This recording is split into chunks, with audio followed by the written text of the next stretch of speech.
We're going in a different direction. The CEO said over lunch, his steak half eaten, his smile rehearsed. That was the moment I knew.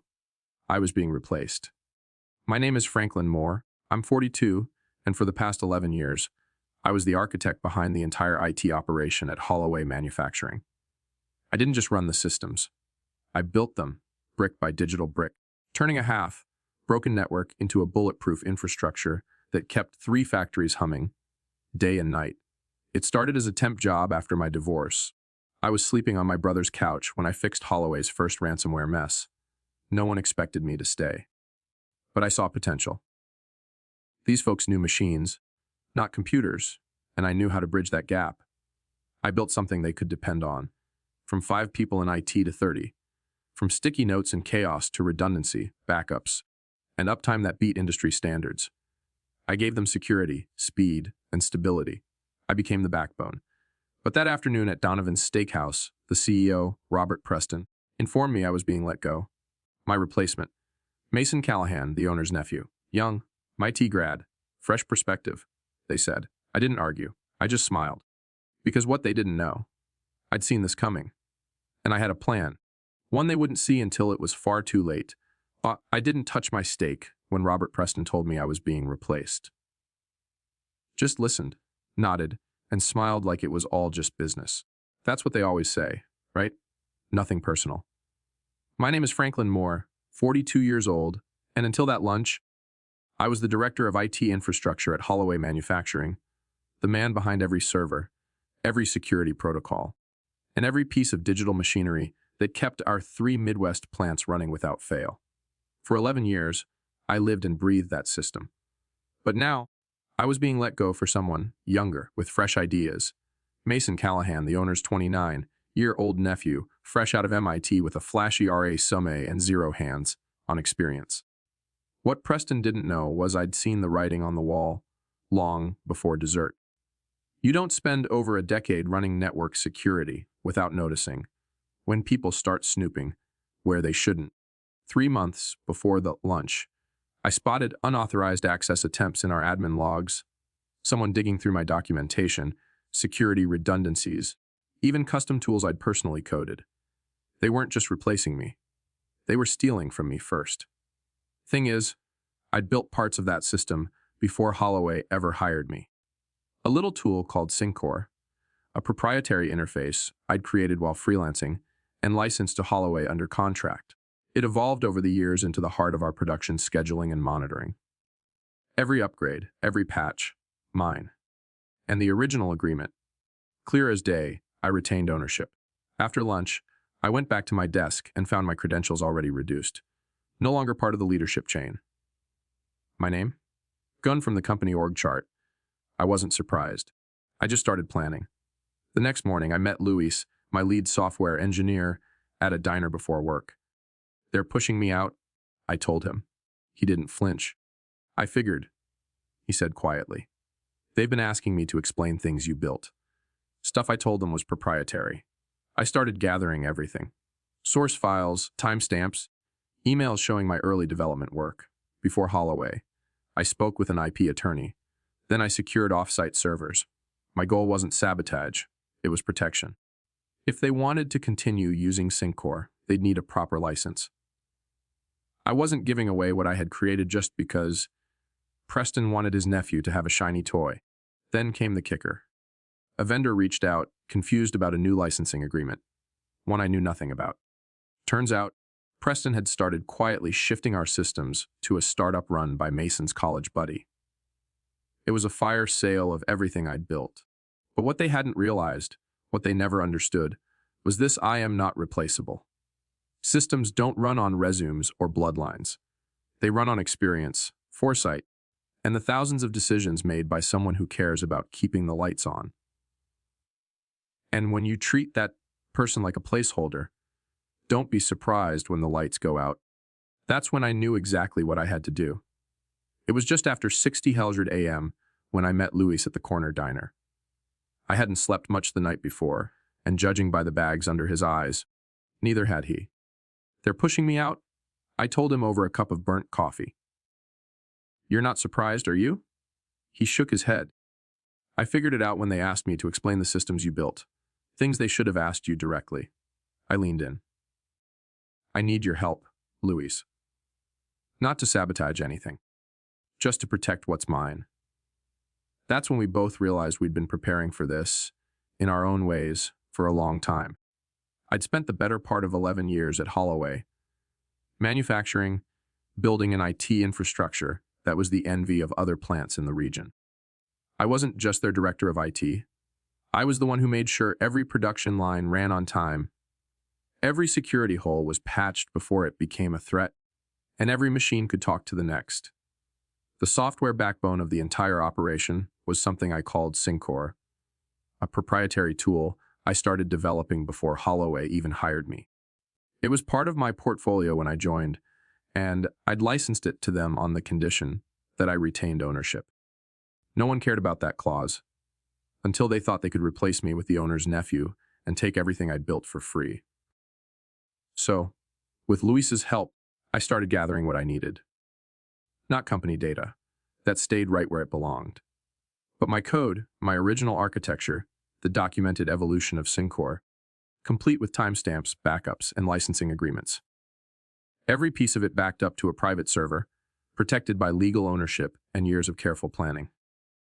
Meanwhile, the cracks were already showing. Nathan, the new guy, had confidence, sure, but not context. He didn't understand why certain lines of code existed, why we'd built the system the way we had. He saw complexity where there was strategy and began dismantling safeguards, thinking they were inefficiencies. When Vanessa, one of my most trusted engineers, told me he had missed 3 critical alerts over the weekend, costing the company nearly 40,000 in downtime, I knew the clock was ticking. I prepared an envelope for Vanessa. If anything unusual happens, open this, I told her. Inside was a detailed explanation of what SyncCore really was, its legal protections, and what to do if they tried to misuse it. I wasn't looking for revenge. I wasn't even angry anymore. I was focused on protecting what I'd built and on reminding the powers that be that experience doesn't come cheap. Because some systems, they only work when the right hands are on the wheel. By the time I walked into the Friday all-hands meeting, the decision had already been made. Preston stood at the front of the room beside Nathan, the CEO's nephew, and delivered the announcement like it was just another bullet point in a company update. Derek has been instrumental in developing our IT systems, he said without making eye contact. As we move into an exciting new chapter, we welcome Nathan as the head of our digital infrastructure. There were murmurs. I caught Vanessa's eyes from across the room. Sharp, questioning. I gave her the slightest nod. She understood. Afterward, I scheduled a meeting with Preston and HR. I brought up a system they'd probably forgotten about. System Sync, a proprietary interface I'd built before even joining the company. It was licensed to Holloway Manufacturing. I reminded them. You've used it for a decade under my original agreement. Deanne from HR slid a folder toward me, face tight. Our legal counsel reviewed that contract. Anything created during your employment is company property. That's where you're wrong? I replied calmly. System Sync wasn't created here, and every update since then has been documented, timestamped, and backed by development logs. On my time, using my own framework. Preston looked irritated. Let's not make this difficult. I'm not, I said. But I will protect my work. That weekend, I met with my attorney and a former colleague in network security. We backed up everything: code, documentation, communication logs, original architecture. By Monday, I had filed for provisional patents covering key components of System Sync. I wasn't trying to shut the company down. I was giving them a choice. Meanwhile, Nathan kept pushing changes. He dismissed Vanessa's warnings, ignored our equipment limitations, and tried to modernize systems that weren't broken. By Wednesday, a small oversight in one of his updates triggered a production line shutdown. 4 hours of downtime, $40,000 lost, and that was just the beginning. At my desk, I slid an envelope to Vanessa. If anything goes south this week, I told her, open this. It included legal documentation, a full breakdown of what was mine, and a message. You were never alone. Thursday came, and so did the meeting with HR. We're accelerating the transition, Diane told me. Your last day is tomorrow. Nathan sat beside her, smug and silent. I simply nodded. That night, I uploaded a silent update to System Sync, a digital signature that would check for unauthorized changes and verify licensing. If it failed to check, the system wouldn't shut down, but it would alert administrators and restrict core functions. Nothing malicious. Just responsible ownership. I wasn't bitter. I was prepared. And by preparing, I made sure that no one, no matter how well connected, could erase the value of what I had built. Friday morning, I turned in my badge and signed the standard exit paperwork. There was no farewell speech, no handshake from upper management. Just an awkward offer from Nathan to attend a small lunch gathering, which I politely declined. I walked out of that building, knowing that everything I had built over the past 11 years was about to be tested by people who thought they knew better. Back home, I brewed a strong cup of coffee and sat at my kitchen table, reviewing my plan. Luis, my former team member and now quiet ally, had handed me a flash drive the night before. It contained original source code, deployment logs, and authentication records for System Sync, the software interface I'd personally developed long before joining Riverton Manufacturing. I didn't steal anything. I took what was mine. Every bit of it backed up and time-stamped. By Sunday evening, I had secured my original code on an independent server and added a digital signature verification feature. That meant if anyone altered the software, the system would recognize it and automatically disable certain core functions. Not malicious, not sabotage, just smart security. And to make sure it stayed mine, I filed provisional patents for the core components the next morning. At 9:17 a.m., Monday, just as Riverton's production floor hit peak demand, every station running System Sync displayed the same message, LSense, expirad. Pilas con techio developa arto renew. By 9:20, machines stopped. By 9:45, all three of Riverton's facilities were offline. My phone rang at 10:30. Preston, the CEO who had once praised me as the company's backbone, was panicking. What the hell did you do? He barked. I didn't do anything. I replied calmly. The software license expired. You're sabotaging operations. It's standard license enforcement, I explained. System Sync was never company property. Read Clause 7 of our original integration agreement. It's a licensed tool. Silence.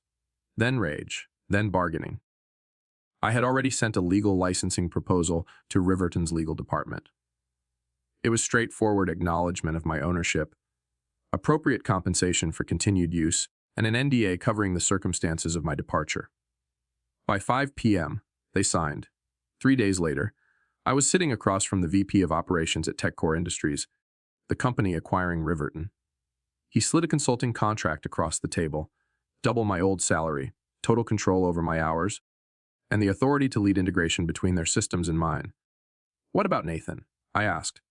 He's moving on, the VP replied, quietly. That night, I sat on the deck of a small lakeside cabin I'd just put a down payment on.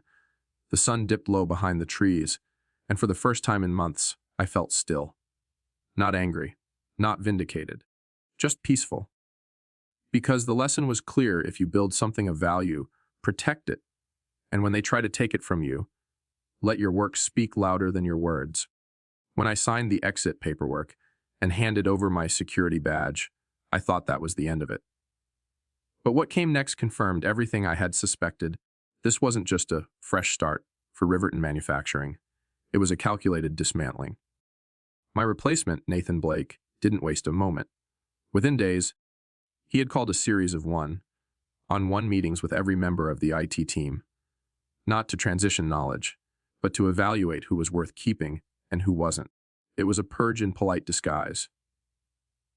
Luis, one of my most trusted team members, messaged me after his meeting. He asked if your systems were really necessary, or just too complicated. He's trying to get people to throw you under the bus. I wasn't surprised. Nathan was methodical, ambitious in all the wrong ways.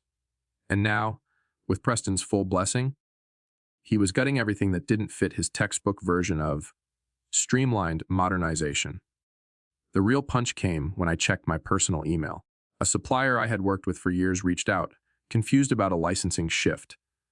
Turns out, Preston had already signed a deal, quietly transferring the integrations I'd custom built to a third-party startup run by Nathan's college friend. They weren't just replacing me. They were selling off the tools I'd designed by hand and feeding them to cronies.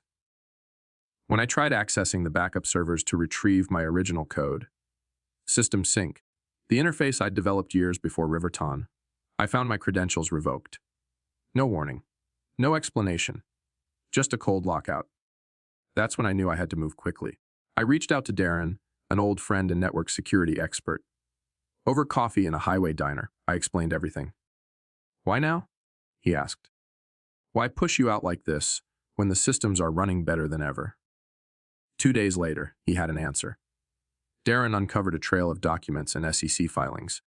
Riverton was prepping for an acquisition by TechCore Industries, a Boston-based manufacturing giant.